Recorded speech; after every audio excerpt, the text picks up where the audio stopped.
ආයිබෝන් ඔයගොල්ලන් ඔක්කොටම අද අපි යන්නේ රසේනොත් ගුණේනොත් පිරිච්ච රසම රස කිරි කැඳ එකක් හදාගන්න. ආයුර්වේදයේ සඳහන් වෙනවා මේ කිරි කැඳ ગેස්ට්‍රයිටිස් වලට, ශරීරයේ ප්‍රතිශක්තිකරණය වැඩි කරන්න, අපේ ශරීරයේ මහන්සි ගතිය අඩු කරන්න, ඒ වගේම ලේ වල තියෙන උෂ්ණ ගතිය අඩු කරන්න ගොඩාක් හොඳයි කියලා. ඉතින් අපි බලමු මේ රසම රස කිරි කැඳ එක අපි හදාගන්නේ කොහොමද කියලා. අද මම මේ කැඳ එක හදාගන්නේ දෙන්නෙකුට ඇති වෙන ප්‍රමාණයට. මම මෙතන බාස්මති හාල් ග්‍රෑම් 50ක් අරගෙන තියෙනවා. ඉතින් ඔයාලා කැමති නම් කැකුළු හාල්, ඒ වගේම අපි කිරිපත් හදන්න ගන්නේ. ඒ වගේ ඕනම හාල් වර්ගයක් මේකට ගන්න පුළුවන්. තව පොල් කිරි මිලිලීටර් 400ක් අරගෙන තියෙනවා. ඒ වගේම තමයි මේ හාල් ටික උයා ගන්න වතුරත් මිලිලීටර් 400ක් අරගෙන තියෙනවා. ඊළඟට අපි අබතේ හැඳි එකමාරක් අරන් තියෙනවා. මේ ටික අපි පෑන් එක දාලා චුට්ටක් රත් කරගන්න ඕන කැඳයකට දාගන්න කලින්. තව ඉඟුරු ග්‍රෑම් 10ක ප්‍රමාණයක් පොඩියට කපාගෙන තියෙනවා. ඒ වගේම තමයි සුදු ලුණු බික් 3ක් හීනියට කපාගෙන තියෙනවා. අපිට අන්තිමටම ඕන වෙන්නේ ලුණු. ලුණු ඉතින් ඔයගොල්ලන්ගේ රස ප්‍රමාණය අනුව ඔයගොල්ලන්ට එකතු කරගන්න පුළුවන්.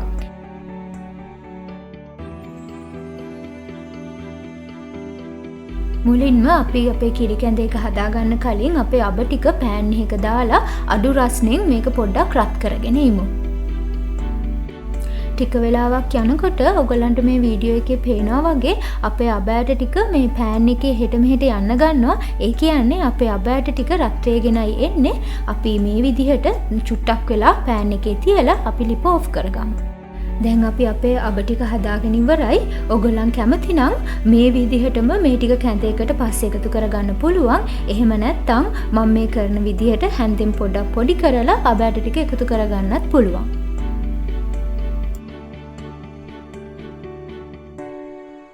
එහෙනම් දැන් අපි අපේ කිරි කැඳ එක හදන්න පටන් ගමු. මුලින්ම අපි අපේ හාල් ටික උයා ගන්න වතුර ටික එකතු කරගමු. ඊළඟට අපි පොඩියට කපාගත්තු ඉඟුරු ටික මේකට එකතු කරගමු. ඊළඟට අපි හීනියට කපාගත්තු සුදු ලුණු ටිකත් මේකට එකතු කරගමු. මම මේ ඔක්කොම ටික පොඩ්ඩක් මිශ්‍ර කරගත්තා. දැන් අපි ලිප මධ්‍යම ප්‍රමාණයට ඔන් කරගෙන අපේ හාල් ටික උයාගමු.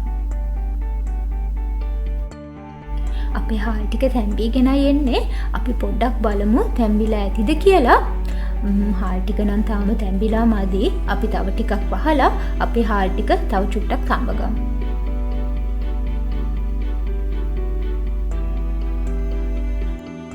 දැන් නම් අපේ හාල් එක තැම්බිලා ඇති වගේ. අපි පොඩ්ඩක් බලමු තැම්බිලා ඇතිද කියලා.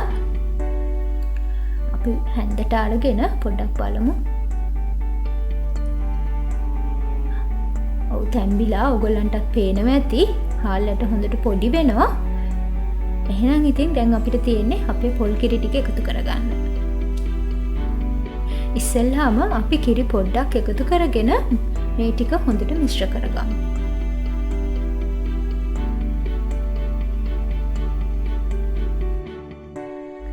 දැන් අපි අපේ ඉතුරු කිරි ටිකත් එකතු කරගමු.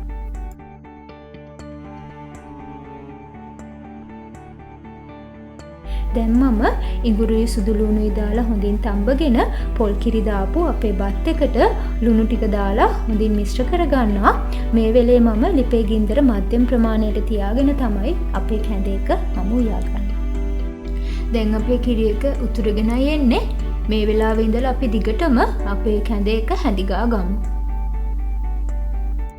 දැන් ඕගොල්ලන්ට පේනවා ඇති අපේ කිරි කැඳ එක හොඳට උතුරනවා. ඕගොල්ලනුත් කිරි කැඳ එක මේ විදියට හොඳට උතුරනකම් අමු කිරි හිටින් නැති වෙන්න හොඳට මේක උතුරව ගන්න ඕන. තව දෙයක් මම ඕගොල්ලන්ට කියන්න ඕන. මේ විදියට කිරි කැඳ එක හොඳට උතුරනකොට ඕගොල්ලන් දිගටම හැඳි ගන්න ඕන. මොකද එහෙම කළේ නැත්නම් අපේ කිරි ටික උතුරලා යන්න ඉඩ තියෙනවා.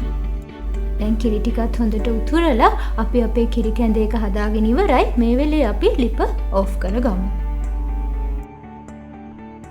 දැන් අපි ඉස්සර වෙලා හදාගත්තු අපේ අබ ටික කිරි කැඳ එකට එකතු කරගෙන හොඳට මිශ්‍ර කරගමු. ඔන්න අපි දැන් අපේ කිරි කැඳ එක හදාගෙන ඉවරයි. මේ තියෙන්නේ අපි හදාගත්තු රසයයි ගුණයයි පිරිච්ච කිරි කැඳ එක. ඉතින් ඔයගොල්ලොනුත් මේ විදිහට කිරි කැඳ එක හදලා අපිටත් කමෙන්ට් එකක් දාලා රස ගැන කියන්න.